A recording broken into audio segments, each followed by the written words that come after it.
Okay, Kim, sorry about that. We're going to end without a call, but thanks to all of you for being with us this morning. And again, 2-hour program because the House of Representatives is about to come into session. You can see the doors opening in the chamber now, so we'll leave you. We'll see you tomorrow morning at 7 a.m. Eastern.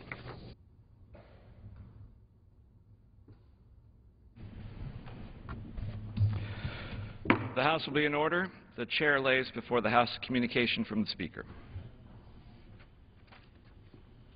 The Speaker's Rooms, Washington, D.C., May 13, 2011. I hereby appoint the Honorable Rob Bishop to act as Speaker pro tempore on this day. Signed, John A. Boehner, Speaker of the House of Representatives. Big days.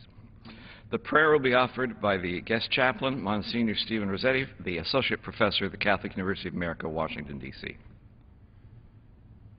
O God, we long for peace. Help us to become instruments of that peace. Where there is hatred, let us sow love. Where there is injury, may we bring pardon.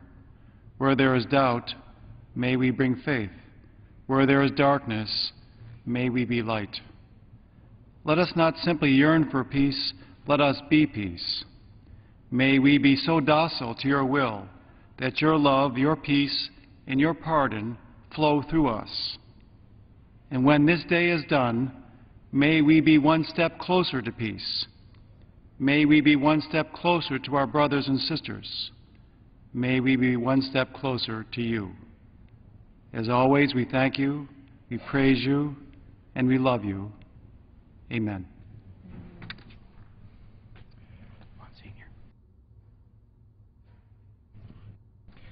The Chair has examined the journal for the last day's proceeding and announced to the House his approval thereof pursuant to Clause 1 of Rule 1.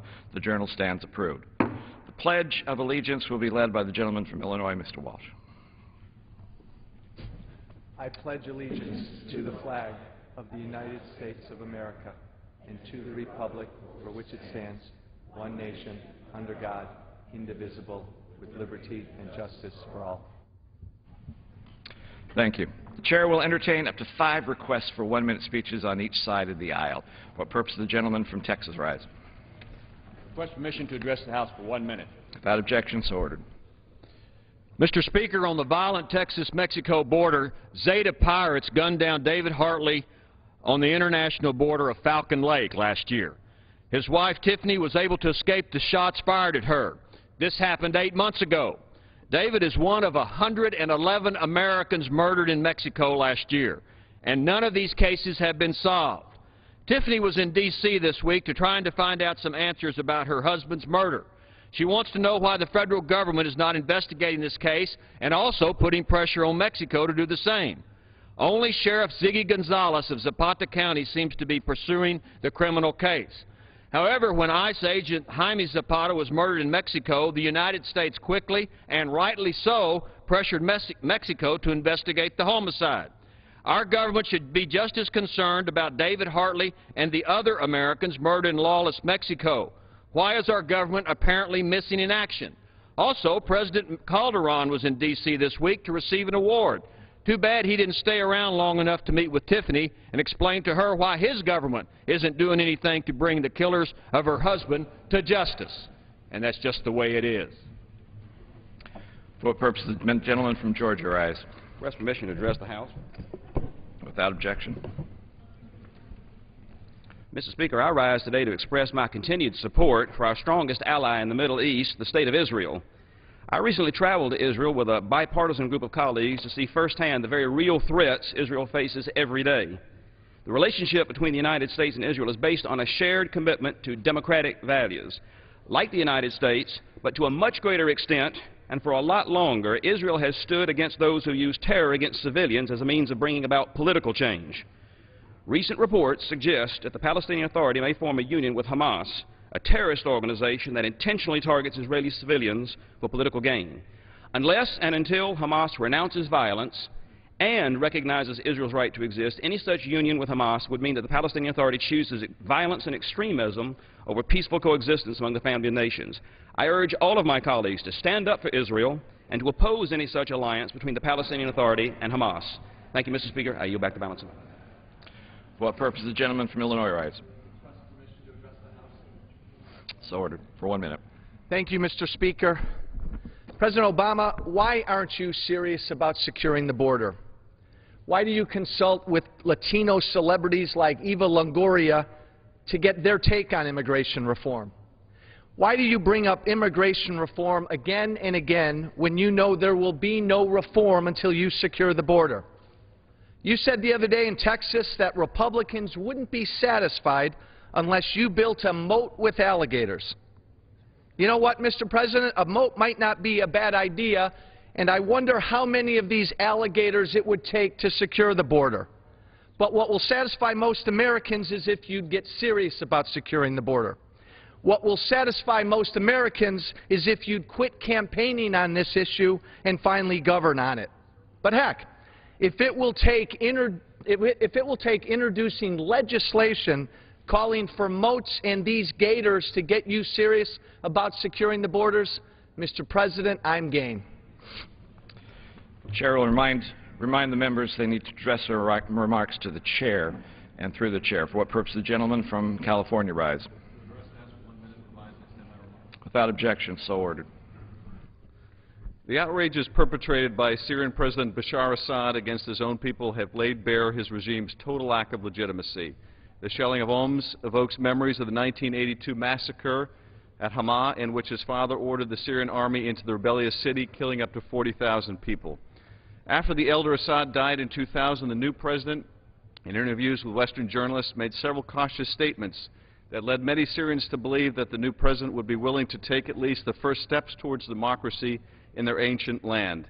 Indeed, the first months of the new regime saw a period of intense political and social debate in Syria, which continued to some degree until the fall of 2001, when the government sharply reversed course and ended what had become known as the Damascus Spring. Similarly, tentative Syrian cooperation in the months after 9/11 did not last, and in 2005, Syrian intelligence officers joined with Hezbollah in murdering Lebanese Prime Minister Rafiq Hariri and provoking a war with Israel in the summer of 2006. Now the Assad regime has turned on its own people, who have been inspired by their fellow Arabs in Tunisia, Egypt, and elsewhere. We in Congress must use every diplomatic and economic tool to end this dictatorship, and I urge President Obama to support the Syrian president in their quest for an end to the corruption and brutality of the Assad regime. Thank you. For what purpose does the gentlelady from North Carolina rise? Permission to address the House for 1 minute, Mr. Speaker. Without objection, so ordered.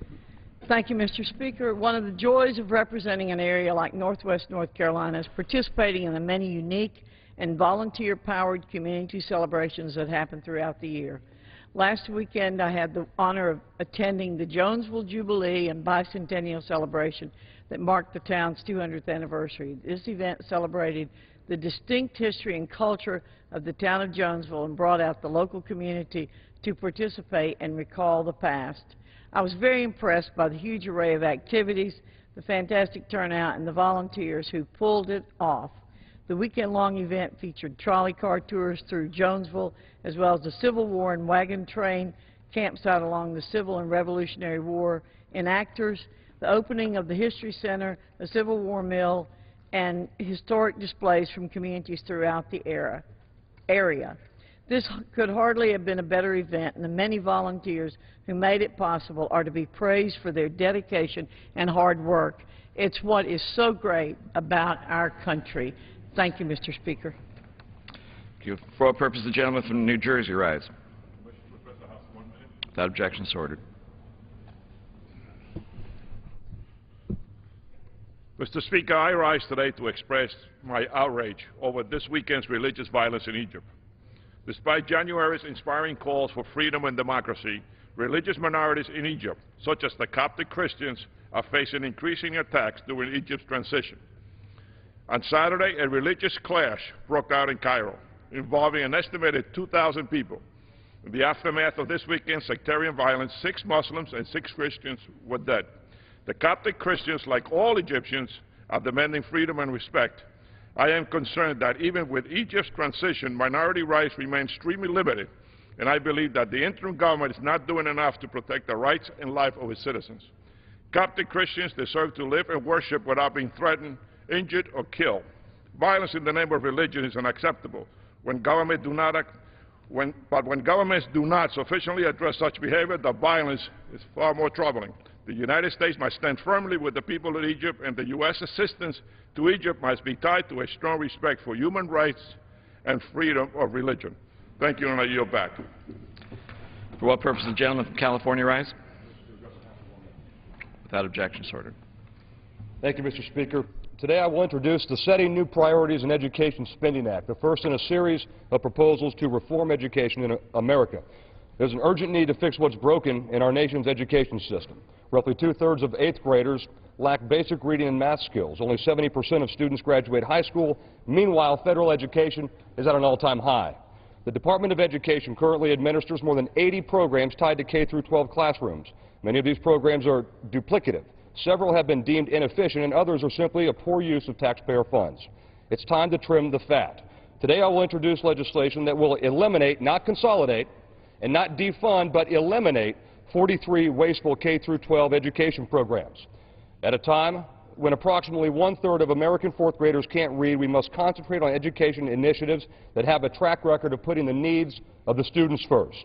I encourage my colleagues to support the Setting New Priorities in Education Spending Act, and I yield back the balance of my time. Thank you, Mr. Speaker. For what purpose the gentleman from North Carolina rise? I ask permission to address the House for 1 minute. Without objection, so ordered. Mr. Speaker, I rise to again thank all of the agencies, both state and federal, who have responded to the devastation caused by the April 16th tornadoes in my district in eastern North Carolina. Their response has been effective, and we are on the road to recovery. I also thank President Obama for his quick response in issuing his presidential declaration declaring these areas a disaster. One of my constituents called it Obamacare. I choose to call it presidential leadership. As we go back to our districts today, I urge my colleagues to listen to the demand of the American people, that we work together in a bipartisan manner to meet the great challenges of our day. We will never get the federal budget in balance until Democratic and Republican leaders sit together and reconcile their differences and take bold steps. I urge my colleagues to stop telling their constituents that we will balance the budget by simply cutting non-defense discretionary spending. That's doing a disservice to your constituents and to mine. Please have a productive work period. Let's return on May 23rd and begin that process. I yield back. For what purpose the gentleman from Rhode Island rise? Without objection, so ordered. Mr. Speaker, I rise today to recognize Rhode Island's Small Business Person of the Year, Kathleen Devlin, who owns and operates All About Home Care in Middletown, Rhode Island.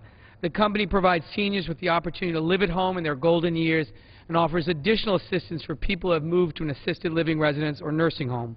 All About Home Care deserves the national recognition because not only are they putting people back to work and growing their operations, but they're helping our seniors in Middletown, Newport, and Bristol live independently at the same time. I also congratulate Rhode Island business owner James Silvestri, the recipient of the U.S. Small Business Administration's 2011 Phoenix Award for Small Business Disaster Recovery. Mr. Silvestri was recognized for his efforts to rebuild his business while helping his community recover as a volunteer firefighter following the April 2010 floods in Rhode Island.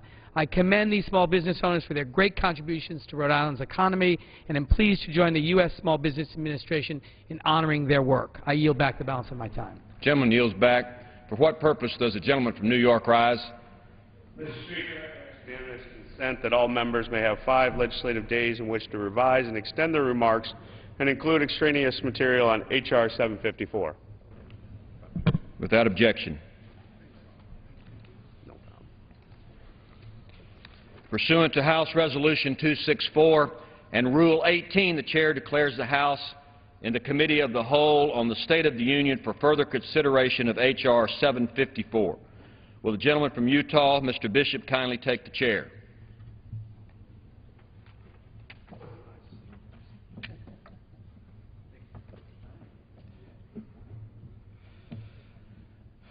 We with this one? The House is in the Committee of the Whole House on the State of the Union for the further consideration of H.R. 754, which the clerk will report by title. A bill to authorize appropriations for fiscal year 2011 for intelligence and intelligence-related activities of the United States government, the Community Management Account, and the Central Intelligence Agency Retirement and Disability System, and for other purposes. When the Committee of the Whole rose on Thursday, May 12, 2011, a request for a recorded vote on Amendment Number 8, printed in the House Report 11-2-75, offered by the gentleman from Delaware, Mr. Carney, had been postponed. It is now in order to consider Amendment Number 9, printed in the House Report 112-75. For what purpose does the gentleman from New York seek recognition? Mr. Chairman, I have an amendment at the floor. The clerk will designate the amendment.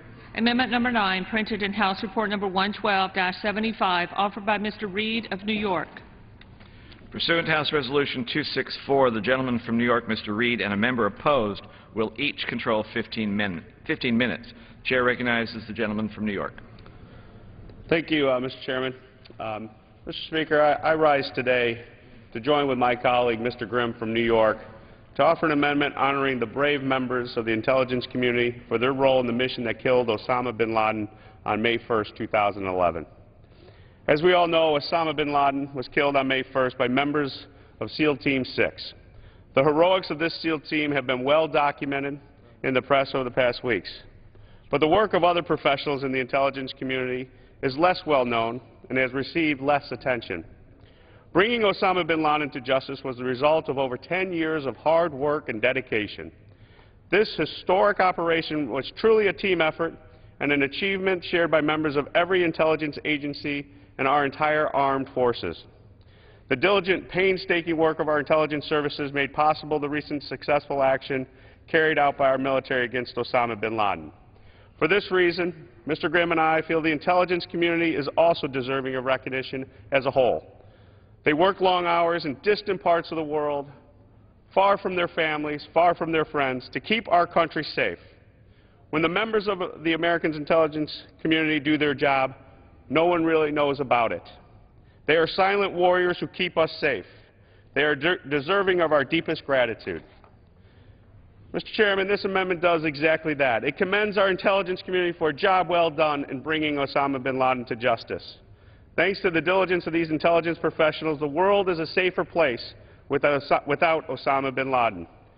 Mr. Speaker, even though Osama bin Laden has been brought to justice, the war on terror is not over. This amendment commends the men and women of the intelligence community for committing themselves to defeating, disrupting, and dismantling al-Qaeda and all terrorist organizations that will do harm to our great nation.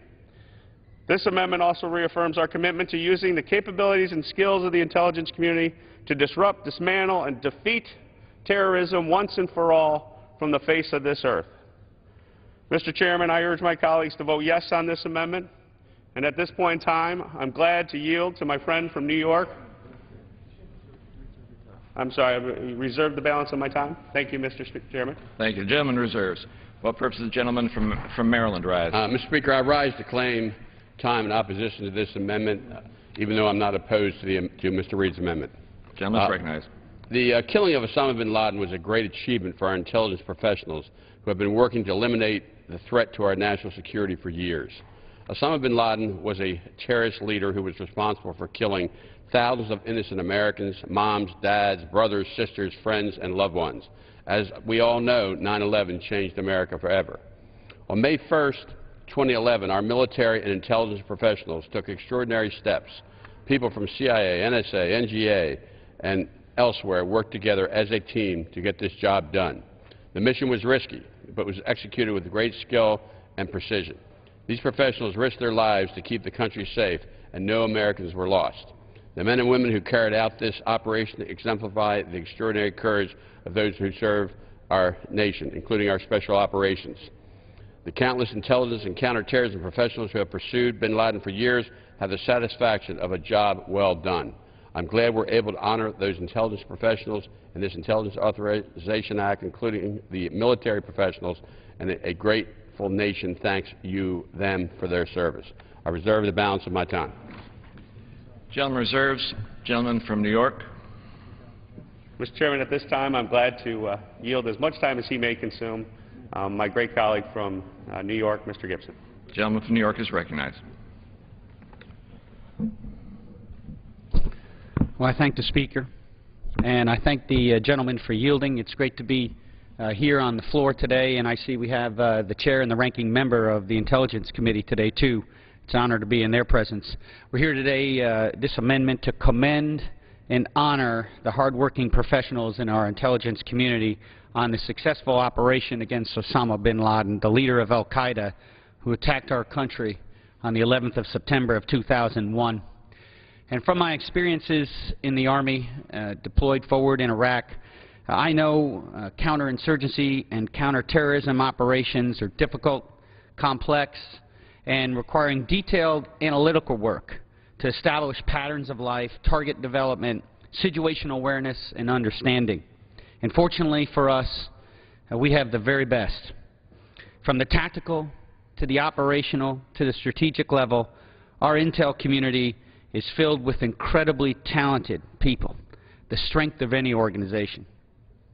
Now, recently I had the opportunity to meet with the director of the CIA and the director of the FBI to hear from them and to praise those that work in those organizations. And today we expand that to all those involved in the intelligence community, in uniform, out of uniform, here in the Congress, all the way across. And going forward, we know that we're going to need organizational changes to consolidate the intel community, which has grown significantly since the 11th of September. But fortunately for us, we have the smartest, the most knowledgeable professionals in the world who will help us make those reforms so that we can continue to protect our cherished way of life. So once again, congratulations to all those who serve in the intelligence organizations. I urge my colleagues to support this amendment, and may God bless America. I yield back. Gentleman from Maryland. At this time, I'd like to recognize the gentleman from New York, Mr. Nadler, for 3 minutes. Gentleman is recognized for 3 minutes. Thank you, Mr. Chairman. Mr. Chairman, I rise in support of the Grimm-Reed amendment to commend our intelligence community for their role in eliminating Osama bin Laden. Mr. Chairman, the killing of Osama bin Laden is our most significant victory over our most significant enemy. It deserves recognition in the halls of Congress. That is why I was disappointed that the House Republican leadership chose not to bring up something similar to Senate Resolution 159. That resolution recognizes the hard work by all facets of our government, from the President to the military to the intelligence community. It honors the victims of 9/11 and their families. And it is bipartisan, having passed the Senate 97-0. I felt this type of resolution would be an appropriate vehicle with which to commend those responsible for the death of bin Laden, and so I filed it as an amendment with the Rules Committee, but it was held not to be germane. I also filed a more narrow, more germane version with the Rules Committee, a version that commended only the members of the intelligence community who played a role in the operation. The amendment before us from Representatives Grimm and Reed is identical word for word to the version I originally filed with the Rules Committee. And I'm gratified that they saw the merit in the wording that we drafted. While it does not adequately honor all those responsible for our great victory over al-Qaeda, the President and the military, in addition to the intelligence community, it does allow the House to express its appreciation and commendation to the intelligence community, and therefore I support it. The recent death of Osama bin Laden is a measure of justice that was long overdue. Hopefully it will bring some comfort to the victims of 9/11 and their families, many of whom live in my district, where the World Trade Center was, of course, located. I ask all members to support the amendment. I yield back the balance of my time. Gentleman yields back. Gentleman from New York. Mr. Chairman, at this point in time, I'm seeking unanimous consent to submit a statement from my colleague, Mr. Grimm, on this amendment. The gentleman's comments will be covered under general leave. Thank you. At this point in time, Mr. Chairman, I'd like to yield as much time as he may consume to the chairman of the Intelligence Committee, my colleague from Michigan. Gentleman from Michigan is recognized. Well, thank you very much, and I congratulate Mr. Reed on the amendment. I think it's wholly appropriate that we commend all of the intelligence services and our elite special forces who participated in bringing Osama bin Laden to justice. And it really wasn't a victory over one person or one leader, but a blow to the entire network, to the belief system of those that believe violence, killing innocent men, women, and children of all religions is a way to promote your political gains. And if you think about the incredible accomplishment that happened after, and started really, after 9/11, we had to make up for huge gaps in human intelligence. And they, through the help of this body and this Congress and President Bush and then on to President Obama, began to reassemble the abilities and capabilities of our intelligence community.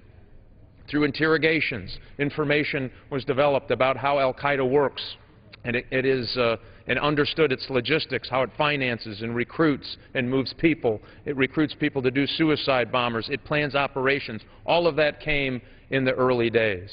And then 5 years ago, through an interrogation, there was a little piece of information, a nickname applied to an alias with someone who was hanging around other folks who were probably using nicknames applied to an alias who may be a courier for Osama bin Laden. And through all of our collection agencies, signals intelligence, satellite intelligence, other forms of intelligence, a case was slowly and surely developed that finally allowed, with a few lucky breaks and some great determination from our intelligence community, the ability to locate the place where they believed Osama bin Laden was hiding out. Once that was determined, they brought in our Special Forces community, who did an exceptional and superb job in bringing him to justice in what was a difficult mission. So I want to compliment Mr. Reed and Mr. Grimm for bringing this amendment forward to give a small sense of recognition to all of the work on behalf of the entire intelligence and Special Forces community, and the soldiers, too, who risk their lives in holding ground in places like Afghanistan to reestablish security there so that al-Qaeda won't find safe haven there when they leave. All of those things and all of those capabilities are incredibly important. All of that service and all of that sacrifice led to last Sunday's successful event. And let us not forget, al-Qaeda may be hurt. They've lost their operational and inspirational leader, but they are not down. This is not the time to back off. This is not the time to say that we should do other things or maybe we shouldn't be places at all. This is the time to step on the gas and break the back of al-Qaeda as a threat to the world as we move forward. And again, I want to congratulate Mr. Reed and Mr. Grimm, and I would wholeheartedly support this amendment. And I would yield back the remainder of my time. Gentleman from Maryland. Yes, Mr. Chairman. First, I thank you for your comments. Mr. Chairman, we will work together on behalf of our country. It was a great day for America when we brought bin Laden to justice. I think we can be proud of the accomplishments of our Intelligence Committee, our military, all Americans that were involved in helping to bring this individual to justice. As the Chairman said, we have a lot more to do, but let the word go out to the world that if you come and you attempt to attack or kill Americans, we will find you and we will bring you to justice. And I yield back. Gentleman yields back or reserves? Excuse me, I reserve. Gentleman reserves. Gentleman from New York. Mr. Chairman, at this point in time, we are prepared to close. We have no further speakers.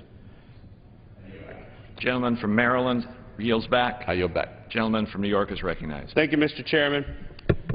I want to rise today in closing to offer my support for this amendment, but I want to make sure the record is extremely clear.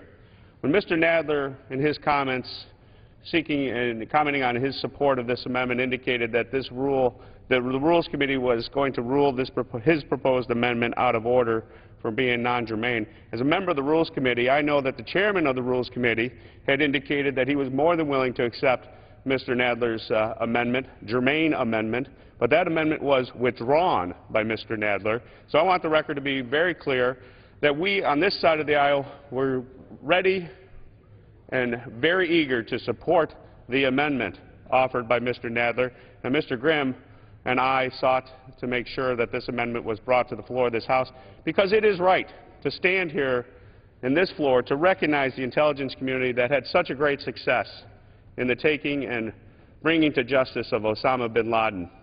And so we ask that the record be clear on the issue, that all of our colleagues rise today and across the nation we take a moment to recognize and applaud the efforts of our intelligence community, that the men and women who work day in and day out in silence with little recognition are recognized for at least one moment here on the floor of the House and in the official records of this great body for the great work that they do, and that we applaud and we will always remember and honor that work on a regular basis in our thoughts and in our prayers.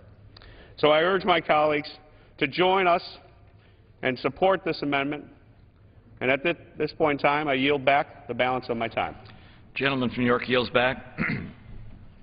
The question is on the amendment offered by the gentleman from New York. Those in favor say aye. Aye. Those opposed, no. The opinion of the chair, the ayes have it. The amendment is agreed to. Mr. Chairman, Gentleman from New York. Record a vote on that. Pursuant to Clause 6 of Rule 18, further proceedings on the amendment offered by the gentleman from New York will be postponed.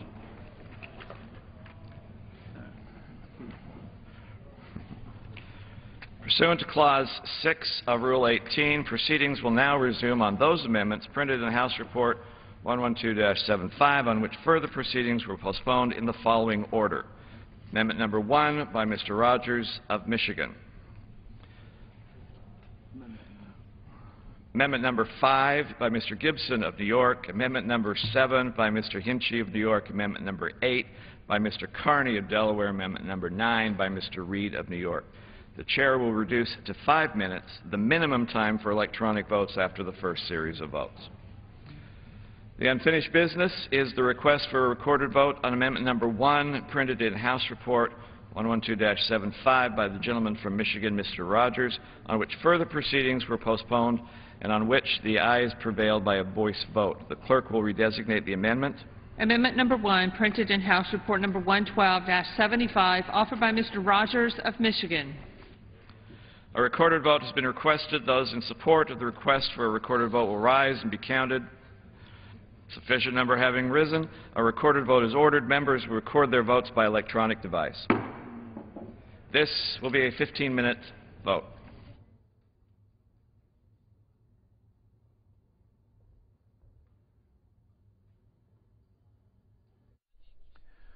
So we have the House today returning to finish up work on intelligence programs and policy for fiscal year 2011. Most of the debate on this bill happened yesterday. So today it's votes on amendments and final passage. We expect there will be a series of 7 votes this time around, and at the conclusion of the day the House will begin a week-long break for members to begin their district work period break. While the House continues voting this morning, a couple of notable security-related activities on the House agenda, including behind-the-scenes work on a draft fiscal 2012 Homeland Security spending bill, making overall cuts to the department's spending. That's at 11 this morning. The House Military Construction Veterans Administration Appropriations Subcommittee marking up a draft fiscal 2012 spending bill. That's happening at 10:15. And House Republicans will be getting a briefing from FBI Director Robert Mueller on extending key provisions in the Patriot Act that expire on May 27th. So we have a series of 7 votes, beginning with amendments and then a vote on final passage, wrapping up legislative work for the week in the House. While this vote is underway, a discussion now on one of the most pressing items on the congressional agenda, a possible increase in the nation's debt ceiling, from this morning's Washington Journal. And Congressman Scott Garrett of New Jersey joins us for our final segment on this Friday the 13th. Thanks for being here. It's good to be with you. Thank you. Wall Street Journal big headline: stakes rise on debt vote. House Republicans increasingly question the urgency of the August deadline. Where are you on this debt limit debate? Well, realizing that it is a urgent matter that we need to address. We were just with the Secretary, matter of fact, yesterday, realizing that it's coming up. Today's what, 9, 10, 11, 12, today's the 13th, right? Yes. So it's coming up within the week or so as far as the actual date when he first said we're going to hit it, and then the flexible time that he says between May of next week until sometime maybe in August, actually, when we actually have to come to grips with the issue. So that means that it's in the hands of Congress right now to begin to address the issue. But actually, when I say that, it's also in the hands of the administration at the end of the day, too, because they are the ones who ultimately are responsible for making sure that we're able to pay all our bills. So what's the bottom line for you with regarding this decision? Well, is that that on the one hand, it is true that we do not want to renege on the obligations of the United States government, renege on the debts, because we've never done that in the history of the country, and that would be bad for the economy of the United States and bad for the economy of the world, probably. But on the other hand, it would be just as bad if we continue on the spending spree that we have been on for the last several years and also the last decades as well, and not try to address that. It would be just as bad for the economy if we just continue on the arc that we are in a spending uptick that we have been over years, and not try to rein that in. Not try to do exactly what you and I do, everybody else does, and that is, you know, live within our means, live within a balanced budget. Are we likely to have a budget passed this year? Well, we did it in the House, right? We have the Ryan budget. I'm vice chair of that committee, worked with Paul on that, and the rest of the committee did a great job of getting that through the committee. It's a budget that puts us on a flight path, or however you want to call it, to a more sustainable level. We did that in the House. Now it's over to the Senate. They were unable, as you know, to do it in the past. This is the first time ever. That's why we had to go through that whole CR situation, because we're in a budget year right now where the Democrats did not pass a budget. But it's up to Harry Reid now to actually come to grips with these issues over in the Senate and say, is he going to deal with it or not? Since the Ryan budget was passed, we've seen more and more stories in the newspaper reporting that members of your conference, particularly some of the freshmen, are concerned about tackling the big Medicare overhaul that it proposes now. Can you give us a glimpse of the debates inside the conference and where people are expressing concerns and how much they're willing to stand behind the Ryan plan? Yeah, well, first of all, I think it's, you mentioned the freshmen. So I think the freshmen take it from a larger perspective at first. It goes back to your very first question as to how do we address the larger issue of the debt limit and living within our means. They all came to Washington this past November on a platform of saying, we're not part of the problem, we're part of the solution, we're not part of the big spenders, we're going to try to rein things in. And I think most of them realize that to actually live on a sustainable level, you have to tackle the entitlements. Now, Paul's plan does that, and it does it in a way that does not affect benefits for senior citizens, someone who's getting it today, nor does it affect benefits for somebody who is, what, like 55 years of age or older as well. So I think the majority of the freshmen would say, yeah, we need to begin to tackle those things, and you can't push that off into the future. One last thought on that is, I remember Harry Reid saying, with regard to Social Security, he said, yeah, I want to tackle Social Security. I just don't want to do it for 20 years. But if you look at the actuarial tables, by 20 years, you know, Social Security will be basically out of money as we know it. There's a little bit more detail on this in the Wall Street Journal article I mentioned. Here's what they write. Republicans' doubts have been fueled in part by lingering disappointment that the pact on the CR failed to deliver the deeper cuts conservatives wanted. Quote, they felt they were sold a bill of goods, said a senior Republican who voted for the bill but sympathized with its critics. This could make it harder for Speaker John Boehner to win GOP votes for any deal he strikes with the White House, but it could also strengthen his hand at the bargaining table if it appears that many Republicans are willing to push beyond the August 2 deadline while most Democrats are not. Asked about the debt limit at a private dinner with financial leaders on Tuesday night, Mr. Boehner acknowledged that some conservatives are willing to risk pushing the Treasury to the brink of default so the government will have to reprioritize spending, but Mr. Boehner warned against that approach. Yeah, so I think it's that latter point that is the real good point, and it really addresses where the freshmen are in this. And I'm not a freshman, so I can't speak for them, but I think they realize that we can really strengthen Speaker Boehner's hand when he speaks to the President on this. And again, ultimately when it comes to addressing the debt limit, and ultimately when it comes to the issue of making sure that the Treasury Secretary is paying the bills, that rests, you know, down the street at the White House's door. But the Speaker Boehner's hand is strengthened if he can go in there and say, look, I've met with this whole class of freshmen. They've all signed a letter, or a majority, you know, so many members of my conference have signed a letter that says we can't address this debt limit just by a clean vote. We need to tackle spending problems at the same time. That strengthens him. I want to play one clip and then we'll go to calls. Yesterday, a hearing on Capitol Hill. There's quite a photograph of it here from the Senate side. You can look at that lineup of faces. And from that hearing, we'd like to play the Fed Chief, Ben Bernanke, talking about the debt limit. Let's listen. I think using the debt limit as a bargaining chip is quite risky. We don't know exactly what would happen if the debt limit was not approved. There are certainly significant operational problems, legal problems associated with making sure that the debt is paid. Even if the debt is paid, there's the issue of market confidence and how the market will respond to the risk of default or even the default on non-debt obligations. So I think it's a risky approach to not to raise the debt limit at a reasonable time. Mr. Garrett, I'd like to have you put your hat on as the chairman of the Financial Markets, Capital Markets Subcommittee, and address specifically the market reaction, the faith of the creditors of the United States. Yeah, so he made a couple comments in there, and a couple things come to mind. He says, I'm not sure what would happen. Well, first of all, we should be certain on one thing, and that is that the Treasury Secretary has the authority to continue to pay the interest on the debt, regardless of what Congress does. There was just a good piece in the Wall Street Journal just yesterday, I think it was, which addresses the constitutional obligation to pay this. So we've spoken to people from past administrations that says the Treasury Secretary has that authority to do so. And we know that there is sufficient money coming in, because money comes in every day in revenue, to at least pay for the debt obligation, interest obligations every month, plus some additional monies as well. So that is one issue that the Fed chairman should put aside.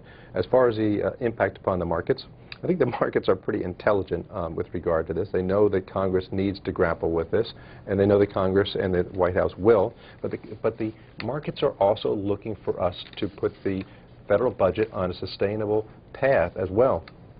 Because I think if the Fed chairman was sitting with us right now, he would agree that we need to not only grapple with the debt limit, but we need to grapple with the fact that we are just spending more money than we're taking in. We're borrowing some like 42 cents on every dollar, that you could take just about all the money that we do take in right now, just pay for our debt and our entitlements and our transfer payments, and we wouldn't have any money for anything else. And he knows that needs to be addressed. I'm going to put a chart on from the Treasury Department as we begin our calls here. This is the history of the U.S. debt limit.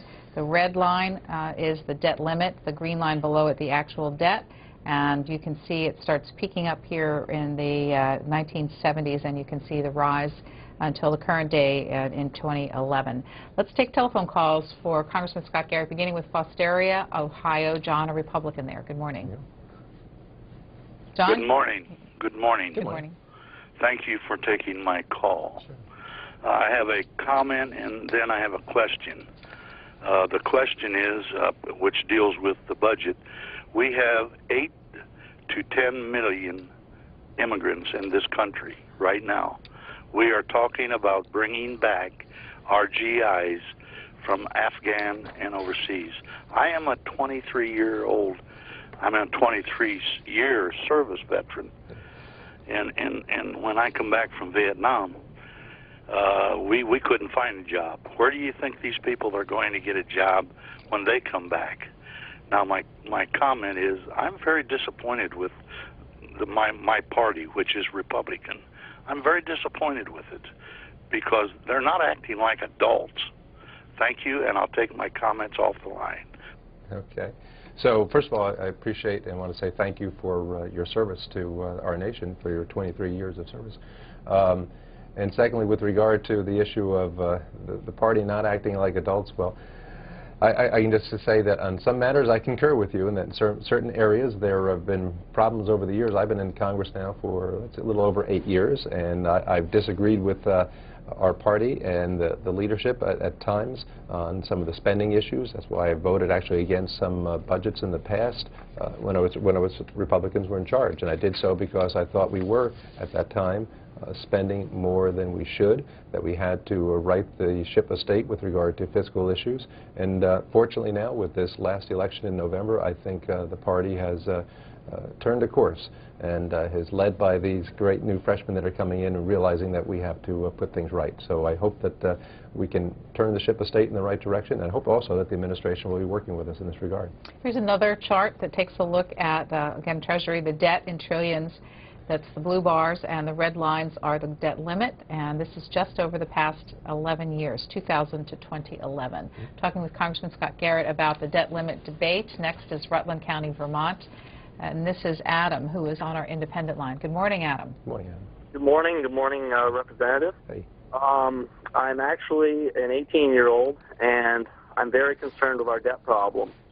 I don't believe we'd be $1 trillion in debt if the government used taxpayer money for Baba Booey's braces. The 18-year-old contributing not to our debate this morning. Let's move on to a call from Kansas City. Dorothy is a Democrat there. You're on the air, Dorothy. Good morning to you. Good morning. Hey, good morning. Yes. You know, I'm just really concerned about this country as a whole. I'm an American, too, and I'm concerned about all of the bickering and fighting, and this is what all this budget thing is about. The same people that are in office now were in there 8 years ago when they decided to go to 2 boards unpaid for. The middle class is bearing the burden of this country, and this is really deplorable. At some point, somebody has to wake up, speak up, and just talk plain, just like I am. We know what it's all about. It's just simply about getting one man out of office. We're not really people that are concerned about the country, and I'm very sorry for Dorothy says this is all about politics. Well, there's certainly, Dorothy, you're right in that sense that there's a lot of politics going on in this, and there's all sorts of reasons for that, and I could get in and talk about that for a while. But at the end of the day, you're right on the point of saying that we just need to talk plainly about this. You know, if you come to some of these hearings, sometimes they get in such highbrow terms and terminologies and that sort of thing, and they get in the weeds on it so much and using acronyms and all the rest, and they just try to talk around you on the issues. But reality, it's pretty simple when you think about it. You and I have to live our lives under a budget. You and I have to realize that we can't spend more than we take in, as much as we might like to, as much as we want to use our credit card and run them up. We can't, because we know that there's a day of reckoning coming at some point in time, that you have to pay that credit card. And, well, that's where the federal government has been, unfortunately, on the wrong path for years. Quite candidly, under both parties and under both administrations, spending more than we have, and that's why those charts you were just showing demonstrate that. But now we've come to that day of reckoning. Now we've come to the point where the debt amount is just so high, and the interest that we're paying on the debt is just going through the roof, and we just can't do it anymore. And simply to saying that, well, what we're going to do is just raise the amount that we can borrow is not the answer. I saw a little cartoon in a newspaper just about a week ago, and it showed a husband and wife sitting there in their living room, and the wife is looking at her credit card statement, and she says, well, the car payment was just added to our credit bill this month, and we reached the limit on our credit card. I guess we're going to have to raise our debt limit. And the husband says something like, yeah, just like Congress. Well, you can't do that. If you reach your debt limit, you just can't keep on raising it. Neither should Congress be able to do it. And what you'd have to do is begin to pay off your bills and live within your means. St. Cloud, Florida. Jim, Republican there. Good morning. Yes, thank you for taking my call. Thank you. I just wanted to say that the debt limit needs to, if it needs to be expanded, it needs to also extreme cuts in spending, because this debt limit is not sustainable, and also the $500 billion that was taken out of Medicare needs to be put back. Sure. So let me address the main point there with regard to the debt limit. So most people who sit around the table agree that we need to address that issue and eventually raise the debt limit at some point. But what do you get to address the issue of spending? And what we would suggest is you need to cut, cap, and balance. Cut, cap, and balance. And what does that mean? To Jim's point, you need to make significant cuts right now in the 2012 budget, which is what we affect. Secondly, you need to cap. You need to put a statutory cap in place to say that, hey, going forward, there's going to be a law on the books that says you have to live within your means, right? So you want to cap it. And the third point is balance. Let's pass what some of our founding fathers envisioned over 200 years ago, a balanced budget amendment to the U.S. Constitution, so that it doesn't matter who's in Congress, Republicans or Democrats or independents or what have you, that the Constitution would put in place a provision that says you have to have a balanced budget. We have that in the state of New Jersey. Majority of states have that. We should have that in the federal government as well. A viewer named Daniel Yount asked, did the debt start raising when the Bush tax cuts went into place? Oh, well, sure, but if you have a chart there, I don't know how far your chart went back, you would see that the debt started raising even before that. It's, okay, if you don't. So, this one? Yeah, I guess so. How far does that go back? Back to 2000. Only back to 2000. Okay, so if you had a chart that went back even further, it's okay if you don't, that would show that we've just been increasing the debt all along. And this is the debt limit and actual debt, so this also shows you here. Okay, so from this angle, where is the Bush years on there? That'd be not till here. Not till here. Good. Okay, and then you would see there was on a huge rise prior to that. I mean, it was this whole going up the debt limit. 2001 right and then here, and so then Bush goes up after that, and now it's hard from over here, but now under the Democrat administration, Obama administration, it's going up at a straighter path. That means it's increasing even more. So yes, it went up before Bush. Yes, it went up during Bush. Now it's going up dramatically during the Obama administration. Next telephone call, we have just a couple minutes left with the Congressman. He'll be here till 8:45. This is Clare, Michigan, and this is Charles, a Democrat there. Good morning, Charles. Hey, Charles. Good afternoon or good morning. I'm a Democrat, but at the time, you know, I'm not really happy with Democrats either. Okay. My reasoning behind it is they talk about they want to have a fiscal budget, but then a few years ago they had a lot of, which is Republicans and Democrats, voted on giving themselves raises and then changing the retirement. I believe it's to 2 years for a full retirement for a politician. I mean, technically, I don't see how, you know, the politicians haven't been doing their job. I mean, they've allowed corporate America to do what they want. There's no oversight. I mean, these people are given jobs and paid a lot of money, and they're not doing their job. All right, thanks. Right. That, just on the one point with regard to the benefits that members of Congress get, as part of that are what you call urban myths or internet myths. I know my mom sends me some emails every once in a while that she gets and says, "Is this true, Scott?" And I say, no. And what's that website? Snoops, I think it's called. You can go to that sometimes, and they will tell you about some of these urban myths.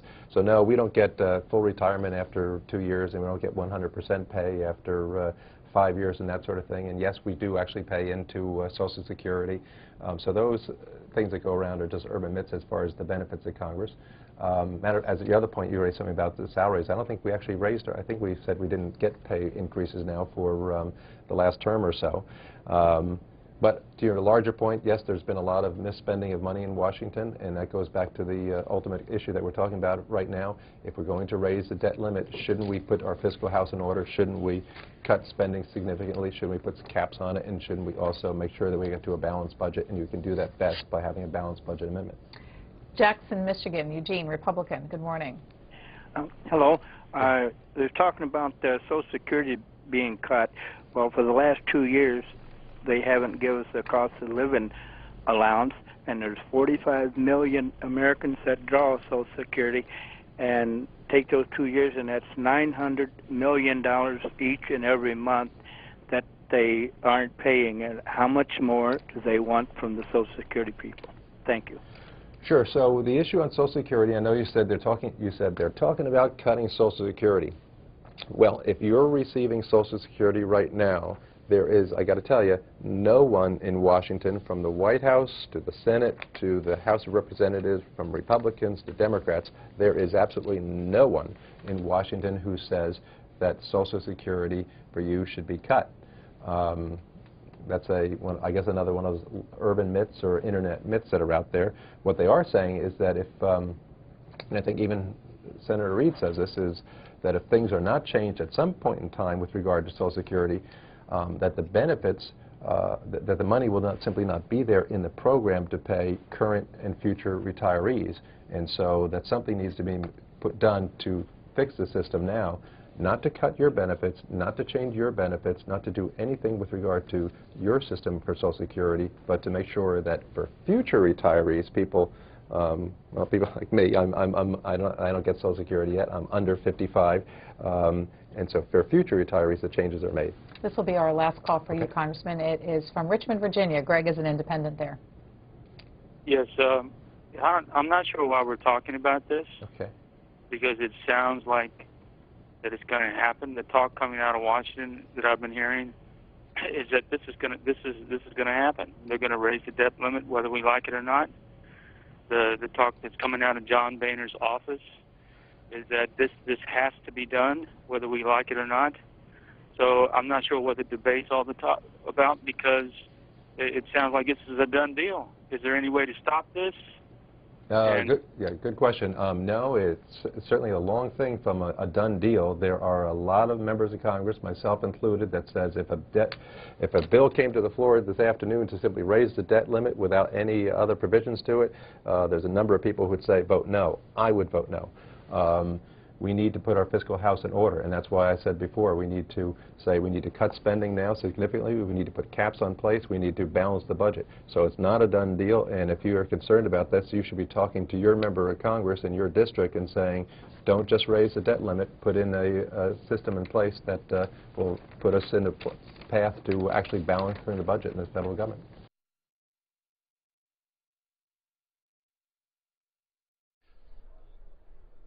The House voting now on amendments to H.R. 754, Intelligence Programs and Policy.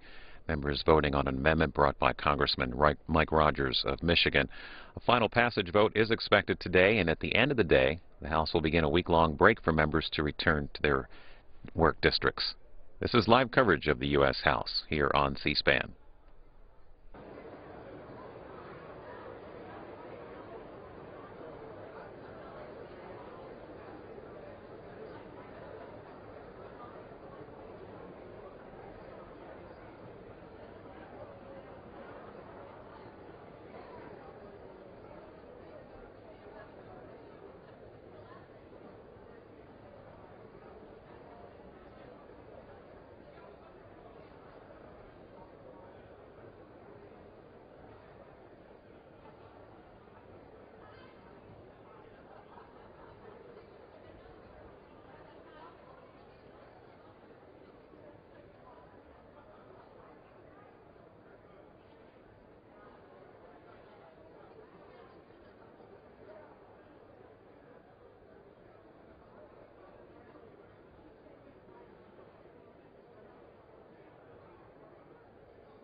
On this vote, the ayes are 225, the nays are 173, with 0